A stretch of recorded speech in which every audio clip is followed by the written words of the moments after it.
Have you ever heard of a poem that was secretly a political weapon? Today, we're diving into a literary masterpiece that looks like a Bible story on the surface, but really, it was a piece of high-stakes propaganda written to stop a nation from tearing itself apart. So how on earth did a poem get that powerful? A man so various that he seemed to be not one but all mankind's epitome. You'd think that's from some modern political thriller, right? Nope. It was written back in 1681 by a poet named John Dryden, and he was describing the villain of our story, a real-life politician who was pushing his country to the brink of disaster. So here's the central puzzle. It's 1681, and England is a powder keg waiting to explode. The country's most famous poet publishes this long, epic poem about King David and his rebellious son from the Old Testament, and it becomes an absolute blockbuster. Why? Why was a 2,000-year-old story suddenly the hottest political take of the year? Well, to get that, you really have to understand the level of crisis gripping England at the time. This wasn't just some political disagreement. People felt like the entire kingdom was about to shatter. The whole firestorm was called the Exclusion Crisis, and it all boiled down to one big problem. The king didn't have a legitimate heir, so his brother James was next in line. The issue? James was a Catholic, and for the vast majority of Protestants in England, the idea of a Catholic on the throne was an absolute nightmare. And you can see on this timeline just how fast things spun out of control.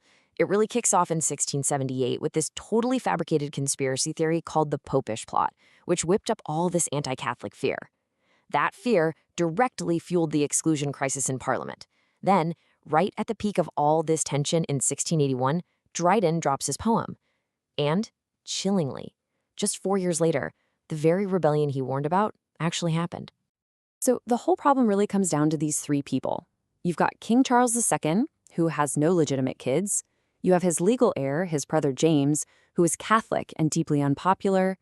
And then you have his illegitimate son, the Duke of Monmouth. He's Protestant, he's handsome, people absolutely loved him. It was the perfect storm. The unpopular legal heir versus the popular but illegitimate one. So, the country is in chaos. What's a poet to do? Well, Dryden's response was to write one of the most brilliant and devastating allegories in all of English literature. Let's crack the code. Dryden's plan was pure genius. He took this famous Bible story that everybody knew, the story of King David, his handsome son Absalom who rebels against him, and the wicked advisor Achitophel who orchestrates the whole thing. By wrapping his political commentary in this biblical story, he could say everything he wanted to say about the current crisis without having to name names. His readers would totally get it. And here's the key. The code is actually incredibly simple. The wise, long-suffering King David, that's King Charles II.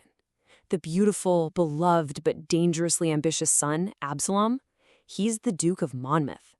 And the evil, treacherous advisor, Achitophel, whispering poison in his ear, that's the Earl of Shaftesbury, the king's most powerful political opponent.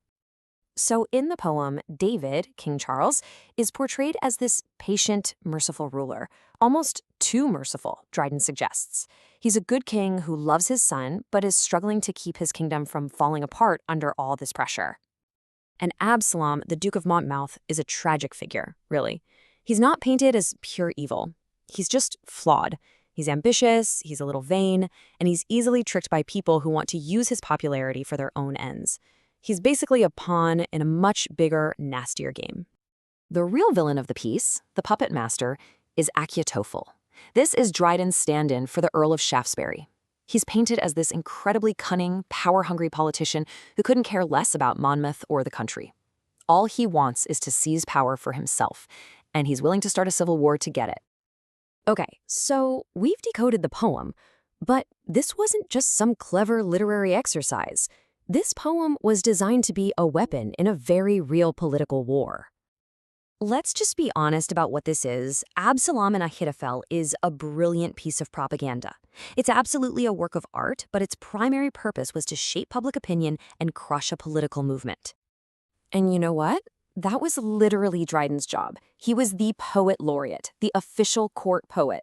It was his duty to use his incredible talent with words to defend the king and the monarchy. This poem wasn't just him sharing his thoughts. It was a targeted political strike aimed right at the heart of the king's enemies. And through the story, Dryden makes three killer arguments. First, that rebellion against the king isn't just a political crime, it's a sin against God. Second, he warns that the selfish ambition of one or two powerful men can plunge the entire nation into chaos. And his final, crucial point, the legal line of succession must be protected, no matter what, because the alternative is civil war. And incredibly, it worked. The poem was a huge hit. Public opinion began to turn against Shaftesbury, his movement collapsed, and the immediate crisis faded. But the poem's story doesn't end there. Its legacy today is just immense.